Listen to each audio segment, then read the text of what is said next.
लेकिन आज कुछ बहनें मुझसे जरूर नाराज होंगी क्योंकि जोक बहनों के ऊपर है।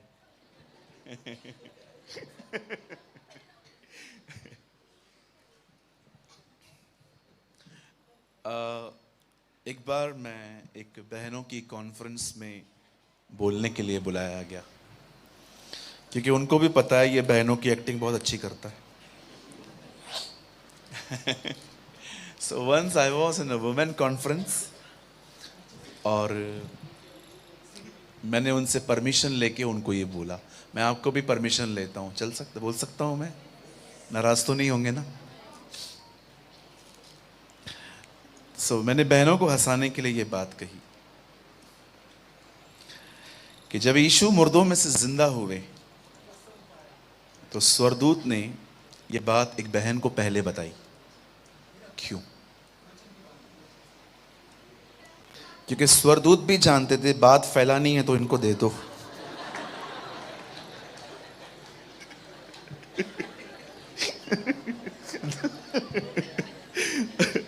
मैं जानता हूं भाई लोग आप क्यों हंस रहे हो, मुझे अच्छे से पता है आपको हाथ लग चुके हैं। ओके, कितनी बहनों को मुझे पता है आप बंदा, आप बाहर से बोले कुछ भी कहे, अंदर से आप एग्री हैं, right. God bless you all. मैं बहुत धन्यवाद करता हूँ। मैं कल से लुधियाना में ही था। मैं प्रभु की कलीसिया CNI में था कल। आज भी मैं मॉर्निंग से वहीं पर था और मैं बहुत धन्यवाद करता हूँ। पास्टर जी और मैं लास्ट टाइम नवापुर में एक साथ सेवकाई के लिए गए थे और दिस इज़ अमेजिंग। रात को भी हम छत्तीसगढ़ साथ जा रहे हैं। This is wonderful. और मैं बहुत धन्यवाद करता हूँ। एक्चुअली वर्ड्स कम हैं उनके लिए, but such he is like my spiritual father. वो एक मेरे आत्मिक पिता की तरह हैं और सच कहता हूँ आपको प्रभु ने एक ऐसा पास्टर दिया है जो बोलने से कम जीवन जी के ज़्यादा दिखाते। You know, this is wonderful. आइए हम अपने आदरणीय पास्टर जी के लिए एक अच्छी ताली बजाएं। वाह।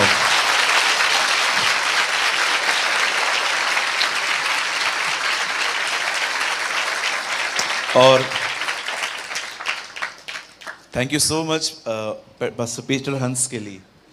आपकी पर्सनैलिटी बहुत मस्त है। मैं आपको बताना चाहता हूं पीटर भी आपकी तरह था, सच्ची कहता हूं। पतरस भी आपकी तरह था। इतना पता है वो पतला नहीं था, क्योंकि अगर वो पतला होता तो उसका शेडो बहुत छोटा होता। वो थोड़ा सा आपकी तरह था, इसलिए प्रभु ने उसकी परछाई से चंगा किया था। बाइबल इज अमेजिंग ना, है ना? मैं बिलीव करता हूं पतरस और पीटर भाई लगभग सेम थे।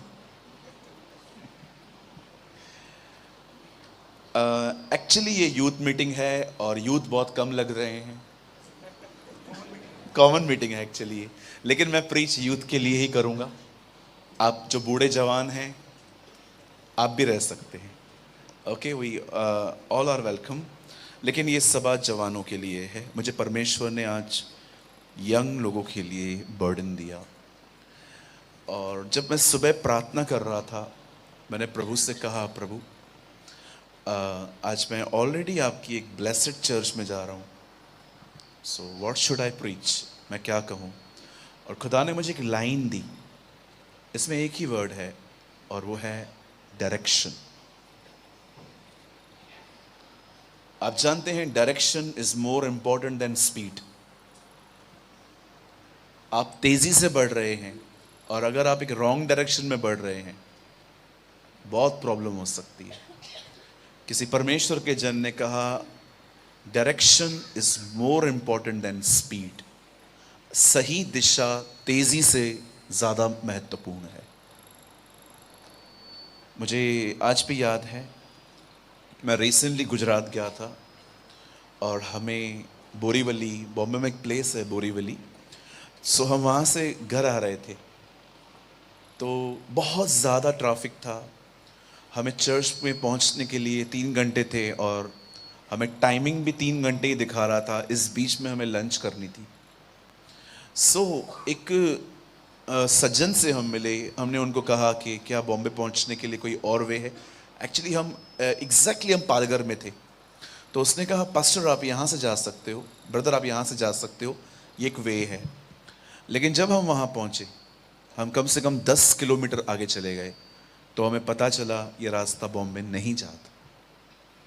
सो जितना तेजी से गए थे उतनी तेजी से बाहर आना पड़ा। Sometimes speed is not important, sometime important is direction.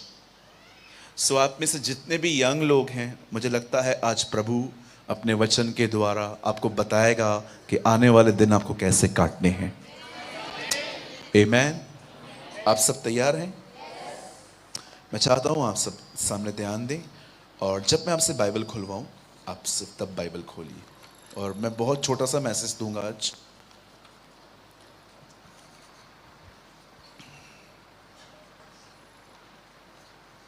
Okay, सबसे पहले जवानी में चुना जाना एक बहुत बड़ी आशीष है। मैं मजाक नहीं कर रहा हूं। इसका मतलब ये नहीं है जिनको ओल्ड एज में खुदा ने बुलाया वो ब्लेस्ड नहीं है, पर मैं ये कहना चाह रहा हूं यंग लोगों से, आपके पास करने के लिए बहुत टाइम है।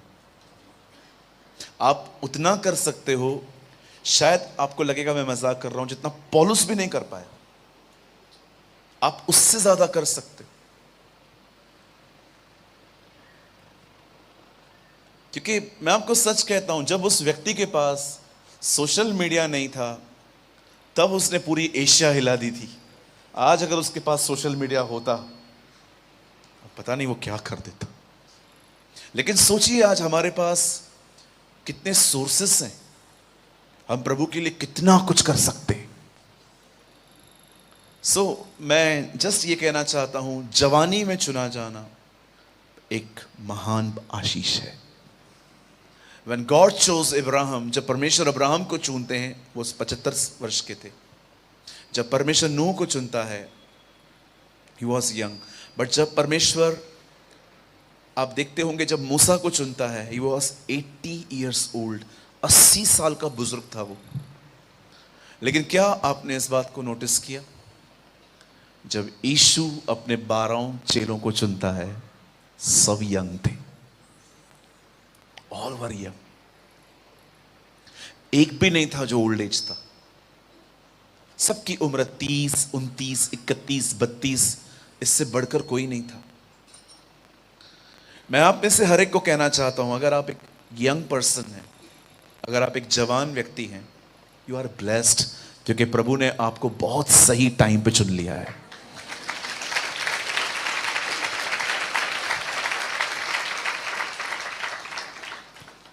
आप सभी एक चीज याद रखना, ये मेरा विश्वास है, ये मेरा भरोसा है। इंडिया में बहुत सारी जगहों पर आप जानते हैं इन दिनों में बहुत ज़्यादा नशा हो रहा है। दे यूजिंग ड्रग्स, अफीम, ऐसे ऐसे नशे करते हैं लोग। आपको पता है हमारे बॉम्बे में भी बहुत ज़्यादा नशा है। जब रात को लोग पीने के बाद जब जैसे गाड़ियां चलाते हैं, हम हैरान हो जाते हैं। कुछ लोग कहते हैं कि सिर्फ पंजाब में नहीं, बहुत जगहों पे, हर जगह नशा है आजकल। मैं ये विश्वास करता हूं कि परमेश्वर आज की सभा में कुछ जवानों को इस तरह तैयार करेगा जो नशे को पंजाब से लात मार के बाहर निकालेंगे। आमीन। मैं ये विश्वास करता हूं कि खुदा हमें तैयार करेगा। कितने लोग ये विश्वास करते हैं? आज कैसे हम तैयार हो सकते हैं, मैं आपको थोड़ा बताना चाहता हूं। ध्यान दीजिए, मेरे साथ खोलिए द बुक ऑफ एक्लियासस, सबोपदेशक। Open your Bible with me. आप हिंदी में खोल सकते हैं। सबोपदेशक, 3 अध्याय, चैप्टर 3।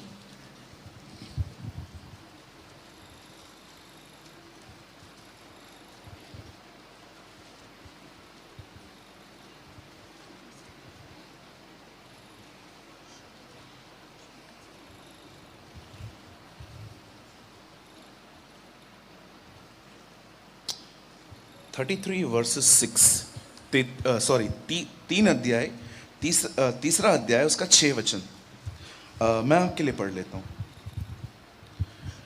ढूंढने का समय और खो देने का भी समय, बचा रखने का समय और फेंक देने का भी समय है। आमीन। आइए, मैं चाहता हूं आप सब सामने देखिए प्लीज। आप चाहें तो आप अपनी बाइबल को ड्रॉप कर सकते हैं।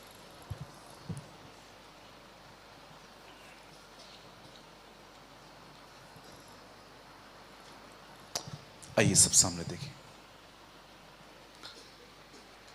The most important thing is understand the season. सबसे खूबसूरत और सबसे महत्वपूर्ण बात यह है कि आप हर एक अपनी अपनी मौसम को पहचानें। हमारी पुराने नियम में, पूरी बाइबल में लिखा है यीशु आएगा, पर क्या आपने देखा जब उस समय आया, जब वो आया, वो इज़राइल से मिस हो गया। Have you noticed? पूरे पुराने नियम में लिखा था मसीह आएगा, लेकिन जब वो आया उन दिनों में उन लोगों ने वो सीजन मिस कर दी। दे नेवर अंडरस्टैंड, उनको समझ में नहीं आया। आप बिलीव कर सकते हैं, जो पतरस बाइबल नहीं पढ़ पाता था अनपढ़ होने के कारण, उसने पहचान लिया कि ये मेरा परमेश्वर है, लेकिन पढ़े लिखे फरीसियों ने नहीं समझा कि वो हमारा खुदा है। They miss the seasons of God. आज भी कई बार हम ये बात नहीं समझ पाते कि एक्चुअली ये किस तरह की सीजन चल रही है। ये बहुत महत्वपूर्ण है कि आप समझें कि परमेश्वर इन दिनों में जवानों से क्या उम्मीद कर रहा है, वो क्या चाहता है आप लोगों से। अगर आपको लगता है कि वो चाहता है कि पहले वो आपको सेवकाई के लिए ढकेले या आपको मिनिस्ट्री में भेजे, तो मैं आपको कहना चाहता हूं जी नहीं, वो भी बात में आता है। मेरी बाइबल कहती है एक दिन था जब नामान अपने घर से निकला एलीशा से मिलने के लिए। एक्चुअली वो एलीशा से मिलने नहीं निकला था, वो राजा से मिलने निकला था। आप जानते होंगे नामान एक कोढ़ी था। चलिए मैं थोड़ा सा आपको पीछे ले जाता हूं। एक समय था जब नामान नामक एक व्यक्ति जो सेनापति था एक सेना का, उसे कोढ़ लगा। He was a leper। और बाइबल कहती है ये वो दिन थे जब एलीशा प्रॉफिट था। एलीशा वो भविष्यवक्ता था इज़राइल में। और उन दिनों में आप जानते होंगे, इन दिनों में जब इज़राइल और फिलिस्तीनियों का पहला युद्ध अभी स्टार्ट हुआ 1 ईयर पहले, तो कुछ बंदी बनाए गए, हॉस्टेज। वैसे ही उन दिनों में भी होता था। आप पढ़ सकते हैं, एक छोटी सी लड़की जो इजरायली थी, वो नामान के घर पे काम करती थी। Actually she was a hostage, वो बंदी बनाई गई थी। उन दिनों में जब किसी नगर को लूट लिया जाता था तो वहां से लोगों को बंदी बना के भी लेके आते थे ताकि घर के काम करवाएं, गुलामी करवाएं। अब उस लड़की ने, जो एक छोटी सी बच्ची थी, उसने उसे कहा कि आप बीमार क्यों हो, आप इजराइल जाओ, प्रभु आपको हील करेंगे। अब नामान अपने घर से उस हॉस्टेज की बात की वजह से, मैं ये बिलीव करता हूं कि खुदा ने हमें भी जहां रखा है इसलिए रखा है ताकि हम लोगों के लिए यीशु को बताएं। आमीन। अब जहां कहीं भी हैं, कोशिश करिए लोगों को जीसस की तरफ लीड करिए। आजकल तो बहुत आसान है प्रभु के लिए। आप किसी को यूट्यूब का वीडियो भेज सकते हैं, आप किसी को चर्च का एड्रेस दे सकते हैं, आप संगति के लिए बता सकते हैं। ये बहुत ज़रूरी है कि हम में से हर कोई व्यक्ति लोगों को यीशु की तरफ लीड करे। आमीन। और कभी ये न सोचें कि ब्रदर मैं तो बताने की कोशिश करता हूं लेकिन वो सुनेंगे नहीं सुनेंगे। ये सिर्फ हमारा दिमाग है। आप विश्वास कीजिए, दुनिया बिल्कुल नामान की तरह है आजकल, बाहर से स्ट्रॉन्ग, अंदर ब्रोकन। कोई पहचान सकता है, नामान जो था बाहर से रफ एंड टफ था लेकिन अंदर वो एक कोढ़ी था। आपको नहीं पता है कभी कभी लोग कितने टूटे हुए रहते हैं, वो वेट करते हैं कोई उनको सहारा दे। सो डोंट बी अफ्रेड कि मैं अगर किसको बताऊंगा या बताऊंगी तो वो नहीं सुनेगा। और अगर आपको कभी कोई नहीं भी सुनता है ना, तो मैं आपको बोलना चाहता हूं, उस समय नोहा को याद करो। उसकी बोट में कोई नहीं आया था, तो भी उससे बताना कभी बंद नहीं किया था।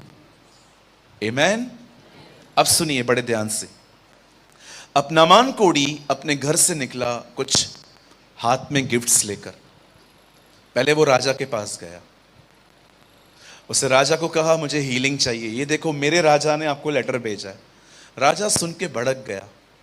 उससे अपने लोगों को बोला, तुम कहते हो मैं युद्ध शुरू करता हूं, देखो ये लोग करते हैं, अब ये मेरे पास आया है, मैं इसको चंगा नहीं कर पाऊंगा, फिर लड़ेंगे ये लोग अभी। और तुमको लगता है मैं लड़ाई स्टार्ट करता हूं, मैं नहीं करता हूं, हमेशा ये लोग स्टार्ट करते हैं। और जब राजा ने कपड़े फाड़े, ये बात एलीशा को पता चल गई। एलीशा ने राजा को लेटर लिख के भेजा, तू क्यों कपड़े फाड़ रहा है? उसको मेरे पास भेज, ताकि वो जान सके कि आज भी इज़राइल में भविष्यवक्ता रहता है। कम सेंड।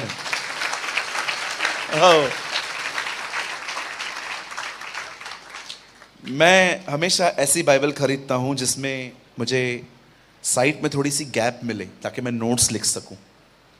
मैंने उस दिन एक बाइबल खरीदी, तो मैंने वहां पर एलीशा का नाम लिख दिया, गुप्त में रहने वाला, पूरी दुनिया की खबर रखने वाला। You know, he is a hidden profit. वो एक ऐसा व्यक्ति था जो कमरे में रहता था, बट ही नोस कि वर्ल्ड में क्या हो रहा है।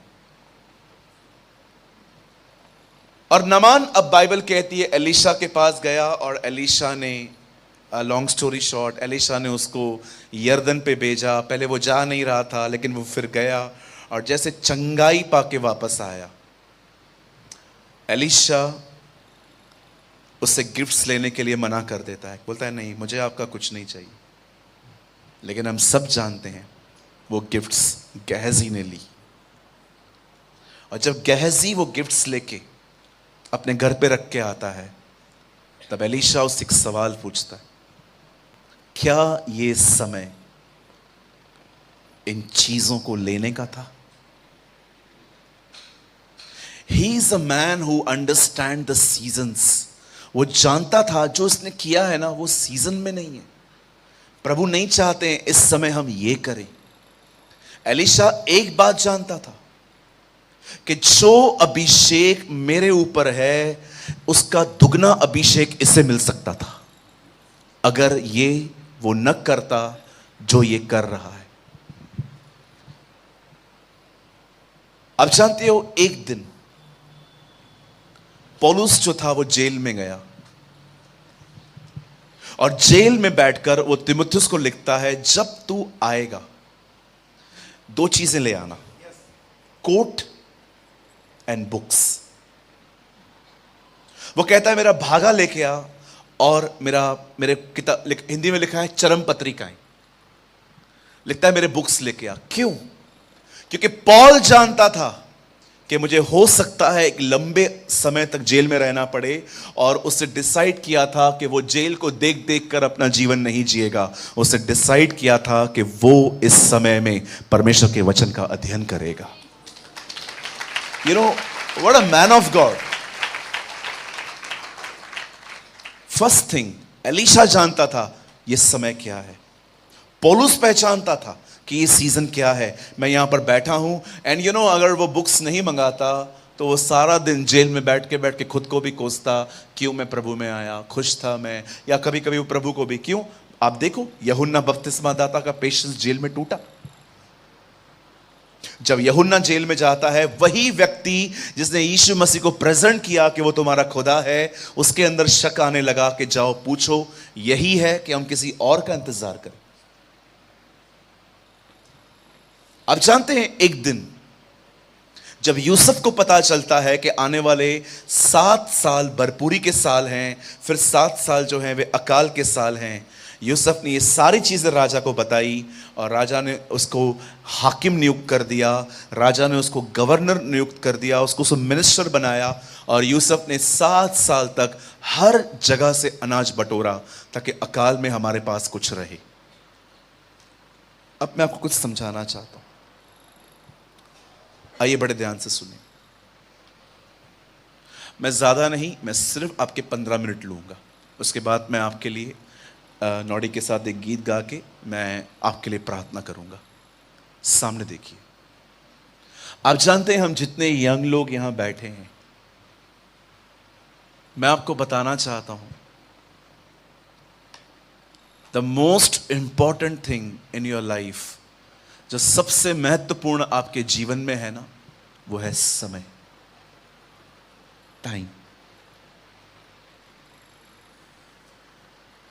सबसे इंपॉर्टेंट थिंग जो है ना, वो है आपकी जिंदगी में कि परमेश्वर आपको समय दे रहा है।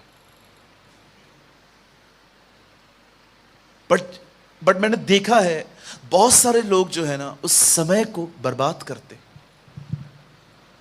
वो नहीं कर रहे हैं जो एक्चुअली परमेश्वर उनसे चाहता है। कभी आपने सोचा है, लोग 20-20 घंटा काम करते हैं, लेकिन खुदा ने आपको एक ऐसी नौकरी दी है जिसमें आप 8 घंटे के बाद फ्री हो। क्यों? उसने आपको समय दिया है। शायद आप ये बात नहीं जानते हैं, लेकिन मैं आपको बताना चाहता हूं, आप बाहर जाइए, लोग 20-20 घंटे, 18-18 घंटे काम करते हैं और बेचारे उतना भी नहीं कमा पाते जितना उनको मिलना चाहिए। पर कभी आपने सोचा है कि परमेश्वर ने आपको ऐसी नौकरी क्यों दी है जिसमें 6, 8, 9 घंटे के बाद आप फ्री हो जाते हो? परमेश्वर के द्वारा समय मिलना एक महान आशीष है। लेकिन आप ये देखिए, आप उस समय में कर क्या रहे हैं? क्या आप वो कर रहे हैं जो परमेश्वर चाहता है? पौलुस वो कर रहा था जिसको वो जानता था कि मुझे यही करना है। यूसुफ वही कर रहा था जो उसे करना चाहिए, लेकिन गेहजी भटक गया। आज मैं आपसे पूछना चाहता हूं, आपको 7 दिन, आप जानते हो हम सब वरदानों में अलग अलग हैं। यहां भाई वर्शिप करते हैं, पास्टर जी प्रचार भी करते हैं, शिक्षा भी देते हैं। मैं किसी को तो यह भी देखता हूं कि कोई प्रचार भी कर रहा है, शिक्षा भी दे रहा है, भविष्यवाणी भी कर रहा है। कुछ ऐसे भी लोग होते हैं जिनको पौलुस की तरह 9 वरदान है। हम सब वरदानों में अलग अलग हैं। कोई टीचर है, कोई प्रीचर है, कोई शेफर्ड है, कोई प्रॉफिट है, कोई क्या है। पर आप जानते हो, हम सब एक चीज में सब के सब सेम हैं। हम सबको खुदा ने 24 घंटे दिए। हम सबको परमेश्वर ने 24 घंटे दिए हैं। और कभी कभी हम उन 24 घंटों में से बहुत सारा समय हम वेस्ट करते हैं। देखो, मैं ये नहीं कह रहा हूं कि आप मुझे फॉलो करो इस चीज में, बट आज से बहुत साल पहले मैंने प्रभु से कहा, प्रभु मुझे बढ़ना है आप में। और मुझे परमेश्वर ने पहली चीज कही, नींद से दोस्ती तोड़। कहिए, नींद से दोस्ती तोड़ो। हाँ ब्रदर, मतलब सोए ही नहीं। ना ना ना, यू आर मिसकोटिंग मी। सबसे पहले आप देखिए आपको कितना सोना चाहिए। कभी कभी लोग घर में अलार्म लगाते हैं, जो लगाता है ना उसको छोड़ सब उठ जाते।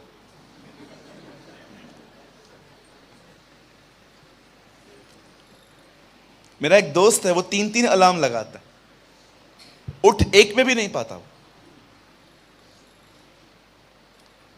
कई लोग क्यों, मैं आपको बताता हूं, वो क्यों नहीं उठ पाते हैं, क्योंकि वो सोते ही सुबह हैं। सुबह सो के सुबह कोई कैसे उठेगा? कहिए मेरे पीछे, पहले का दाऊद 4 बजे उठता था, आज का दाऊद सोता ही 5 बजे।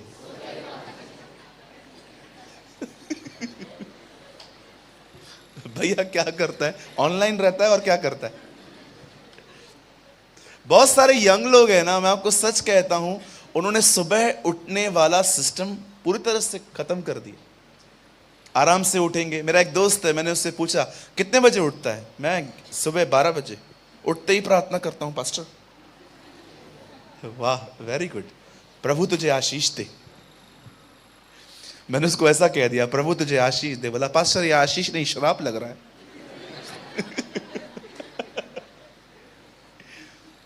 मैं आपको बताना चाहता हूं हम लोग का टाइम किधर किधर जा रहा है, और मैं आपको बाद में बताऊंगा एक्चुअली हमें करना क्या है। पहले पहले थोड़ा नींद से दोस्ती तोड़ो। आप बिलीव करेंगे, मैं लास्ट 15 दिन से हार्डली मैं दिन में 3 घंटे भी नहीं सो पाया। 3 आवर्स 4 आवर्स ट्रैवलिंग। इस बार तो मैं पंजाब यहां पर 16 घंटे के बाद पहुंचा हूं। उड़ीसा में से रांची, रांची में से दिल्ली, दिल्ली में से पंजाब, पंजाब में से लुधियाना, 16 घंटे लग गए।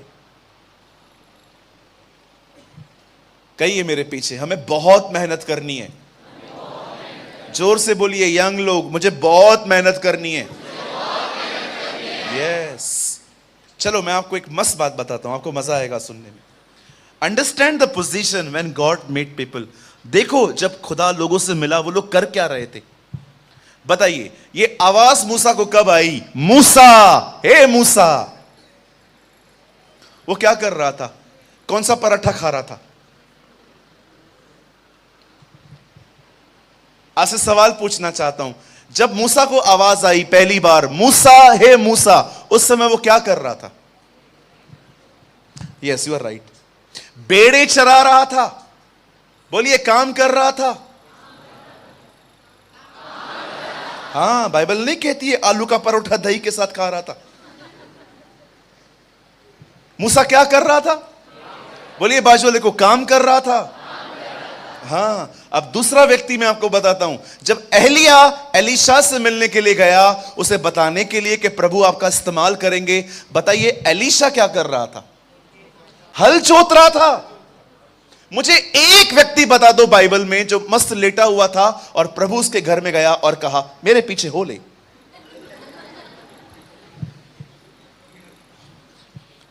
पतरस क्या कर रहा था जब प्रभु पहली बार आया? है ना, जब प्रभु उसके पास आया, पतरस मेरे पीछे हो ले। प्रभु मैं शादी में जा रहा है, अभी काम है मुझे। पढ़ के देखिए, कहता है मैंने पूरी रात परिश्रम किया तो भी कुछ ना पकड़ा। मुझे बताइए, जब मत्ती को प्रभु ने बुलाया, मत्ती क्या कर रहा था? कहिए, मत्ती उन दिनों का सीए था। हाँ, बैठ के कुछ बना रहा था। यीशु ने कहा मुझे बताइए, प्रभु उनसे तब क्यों मिला जब ये काम कर रहे थे? एक बात समझाने के लिए, मुझे मेहनत करने वाले लोग चाहिए। हाँ,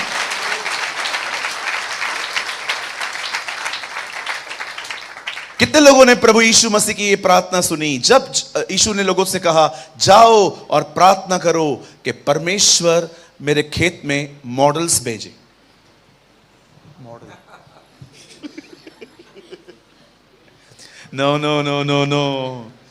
कितने लोगों ने पढ़ा भाइयों, यीशु ने कहा जाओ और सबको बताओ और जाओ प्रार्थना करो कि प्रभु खेतों को काटने के लिए मॉडल्स भेजे।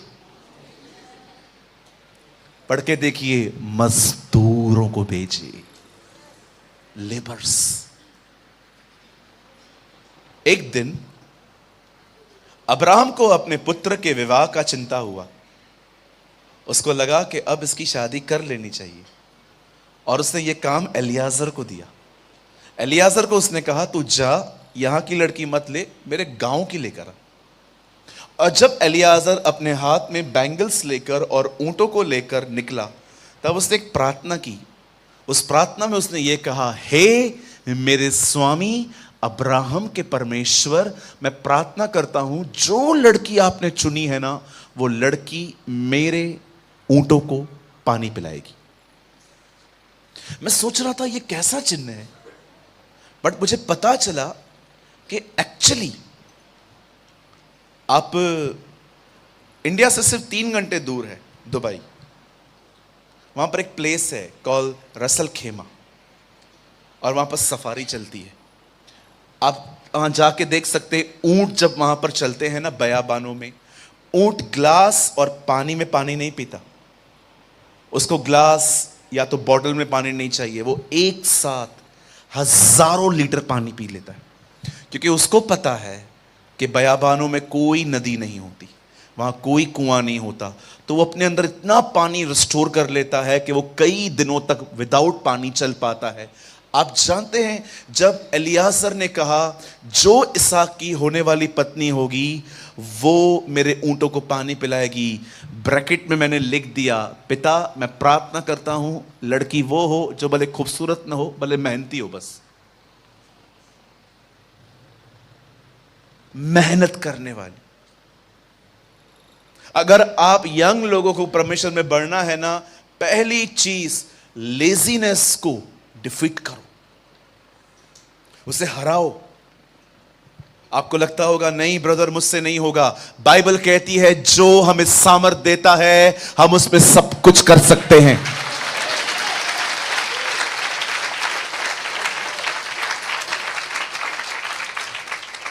पहली चीज, कही अपने पास वाले से, नींद से दोस्ती तोड़ो। हां, कुछ लोग तो दोपहर में भी सोते, और ऐसा सोते हैं उनके घर से डायनासोर गुजरे तो भी उनको फर्क नहीं पड़ता, उनके घर के पास में न्यूक्लियर बम फट जाए। आपने गधे को देखा है, उसके सामने बम फाड़ दो कुछ नहीं होता है उसको। हां, अयूब में लिखा है तू गधे को डरा के दिखा। अयूब में लिखा है कि तू गधे को क्यों नहीं, गधा भय क्यों नहीं खाता, ऐसा लिखा है। आप गधे के बाजू में ना रस्सी बम फाड़ दो, फट, उधर ही खड़ा रहता है, ना ऐसा दिखेगा ना वैसा दिखेगा, जैसे कुछ हुआ ही नहीं है। बिल्कुल, घोड़ों के लिए लिखा है अयूब में, क्या घोड़ा भय खाता है? आप देखो, युद्ध में राजा घोड़े पे बैठता है लेकिन दौड़ता कौन है? घोड़ा, वो डरता नहीं है। अयूब में ऐसी बहुत सारी बातें लिखी हैं जो आप पढ़ेंगे हैरान हो जाओगे। लिखा है वहां पर, गधा भय नहीं खाता। कुछ लोग रात को भी सोते हैं, दोपहर में भी सोते हैं, और ऐसा सोएंगे, इतना मस्त सोएंगे कि उनके घर के बाजू में न्यूक्लियर बम भी फट जाए तो भी उन्हें कोई फर्क नहीं पड़ेगा। ना ना ना, बोलो बाजू वाले को ऐसा नहीं करना है। हाँ, शायद आपको न पता हो लेकिन मुझे थोड़ा बहुत पता है, आपके पास्टर भी इतना नहीं सोते, बहुत मेहनत करते हैं जी। एक बार मैं सुबह 4 बजे यहां आया था, मैं दिल्ली से आ रहा था, मीटिंग थी, यहीं पर मीटिंग थी। सुबह 4 बजे खड़े थे मुझे वेलकम करने के लिए। मैंने इनसे पूछा पास्टर जी आप सोए नहीं? बोला मैं आपका इंतजार कर रहा था। अब मुझे बताइए, 4 बजे वो वेट कर रहे हैं, नींद नहीं आती होगी उनको। आइए अब दूसरी दोस्ती तोड़वाता हूं आपकी। आइए, अपना अपना मोबाइल निकालिए। अल्लाह, जल्दी जल्दी निकालो, वैसे तो बहुत निकालते हो ना, आज अभी निकालो। हाँ, कहो अपने मोबाइल से, आज से तेरे से भी दोस्ती तोड़ रहा हूं। हाँ, कुछ लोग तो बाथरूम में भी लेके जाते हैं। एक बार मैं बाथरूम में फोन लेके गया, पेट साफ भी हो गया, तभी भी उधर ही बैठा था। और फिर मुझे वो वाक्य याद आया कि जब प्रभु ने एलिया से कहा था, एलिया हां यहां तेरा क्या काम।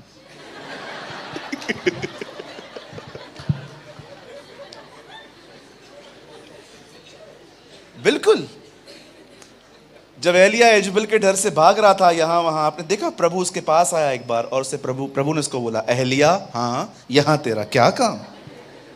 मुझे लगता है कई बार लोग बाथरूम में बैठते हैं और प्रभु आके कहता है, यूसुफ हां यहां तेरा क्या काम, सॉरी बाहर जा बेटा, लाइन लगी हुई है लोगों की। Phone phone phone phone phone phone phone. मैं फोन के खिलाफ नहीं हूं, आप उसे यूज करो, मिसयूज मत करो। सारा दिन फोन लेके बैठना, किसी के पास फोन है, मेरे पास नहीं है। हाँ, जुबानें बाहर करके, अरे ऐसे ऐसे। आप हमारे माँ बाप के फोटोज देखो, पुराने वाले ब्लैक एंड व्हाइट, आप देखो राजेश खन्ना जैसे बाल बनाते थे, कान पूरा ढका हुआ, वैसे हमारे माँ बाप की स्टाइल। आप पुराने लोगों के फोटोज देखो, ऐसे खड़े रहते हैं, ऐसे बड़े बड़े मूछें, ऐसे खड़े हुए। मैंने एक अंकल को देखा, मैंने कहा अंकल ऐसा फोटो क्यों निकाला है? ओ तेरी आंटी सामने खड़ी थी।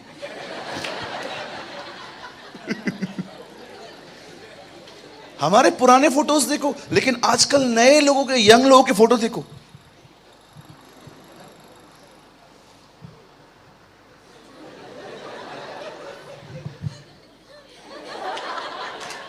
ये तो खाली भाइयों के बता रहा हूं, इन्होंने तो क्लासेस ले रखी है, क्लासेस।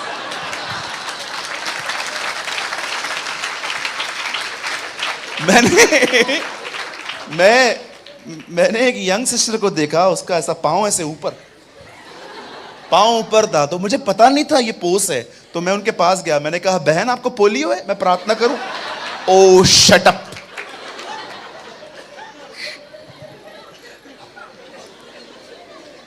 आपको लगता रहेगा मैं मजाक कर रहा हूं, लेकिन मैं आपको सच कहता हूं, मैंने एक दिन प्रभु से पूछा, प्रभु ये सारा दिन फोटोज निकालते हैं, ये लोग प्रेयर कब करते हैं, ये बाइबल कब पढ़ते हैं? प्रभु ने कहा नहीं बेटा, एक्चुअली एक प्रॉब्लम है इनकी जिंदगी में। मैंने कहा क्या प्रॉब्लम है? बोला बेटा ये लोग, काम नहीं है इनके पास, काम धंधा नहीं है, 1.5 GB के रिचार्ज ने इनको कभी बिजी, ये लोग, इनके पास काम नहीं है, ये फील होने ही नहीं दिया। 1.5 GB के रिचार्ज ने आज बहुतों को, यस सही कह रहे हैं आप, हाँ। मुझे लगा पास्टर जी बोल रहे बनकर। Preach man of God, preach. अरे आजकल यंग लोगों के फोटोज देखो, किधर किधर से, कुछ लोगों के बाल है ना इधर से गायब रहते। भैया फोन दे दो। बालों के निकालेंगे, ब्रदर मैं कैसा लग रहा है, बिल्कुल मुर्गा। और जब बहनें खाली नेल पॉलिश लगा देंगी, नेल पॉलिश के फोटो, डोसे का फोटो, मसाला डोसा खाएंगे, ईटिंग डोसा, फीलिंग क्रेजी। ले भैया ले ले, बोलो अपने बाजू वाले को, क्यों समय बर्बाद कर रहे हो? खुदा ने हमें चुना है, हम उसके वचन को पढ़ें। Oh, we should pray.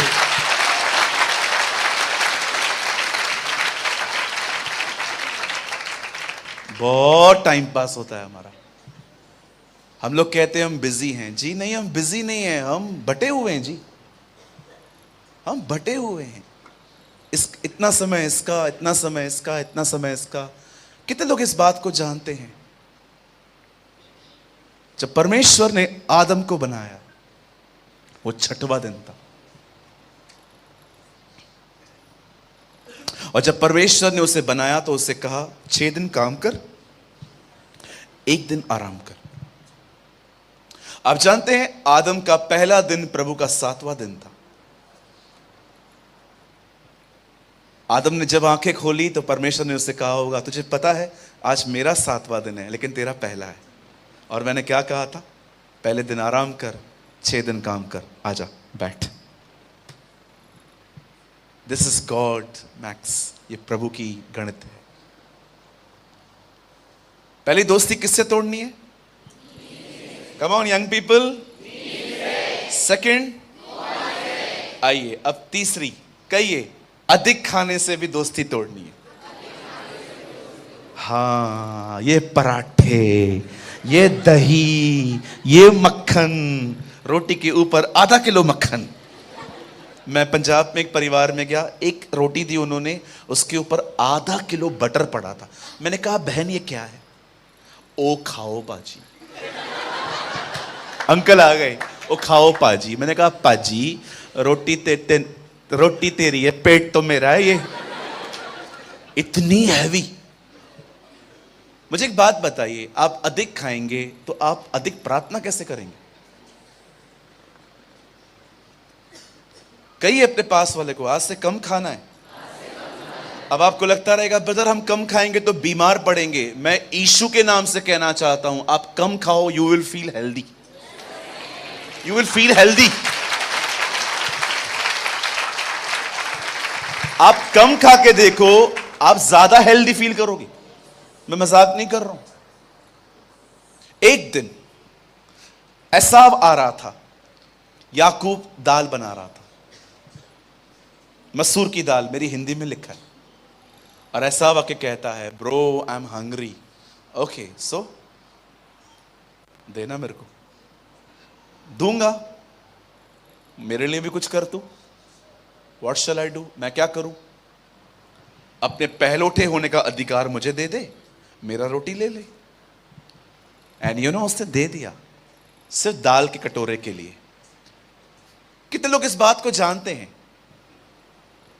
एक ने आशीष खोई खाना खाकर, दूसरे ने आशीष पाई खाना देकर। जब आप फास्टिंग करते हैं, आपकी आत्मा फीस्टिंग में होती है।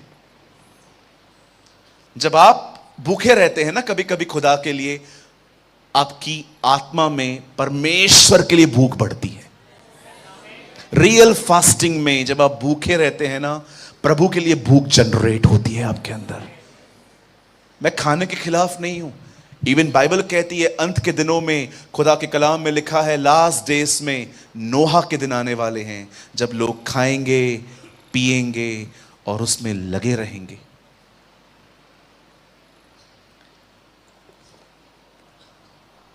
सो ब्रदर, चलिए हम मान लेते हैं हम फोन कम यूज करेंगे, सोएंगे कम, तो वो जो समय है हम उसका करें क्या? परमेश्वर के साथ समय बिताएं।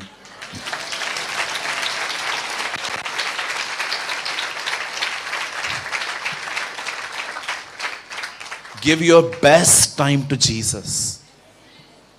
अच्छा ब्रदर, क्या करना है? मैं ना आज मैंने सोचा था मैं बहुत बेसिक बताऊंगा आपको, बहुत बेसिक। मैं आपको बताता हूं मैं क्या करता हूं। मैं अर्ली उठ जाता हूं, ठंडे पानी से नहा लेता हूं, उसके बाद इतनी सी कॉफी लेता हूं, और जब मैं ये फील करता हूं कि मेरे अंदर से खुमारी पूरी तरह से चली गई है, नाउ आई एम फ्रेश, मैं दुआ करना स्टार्ट करता हूं।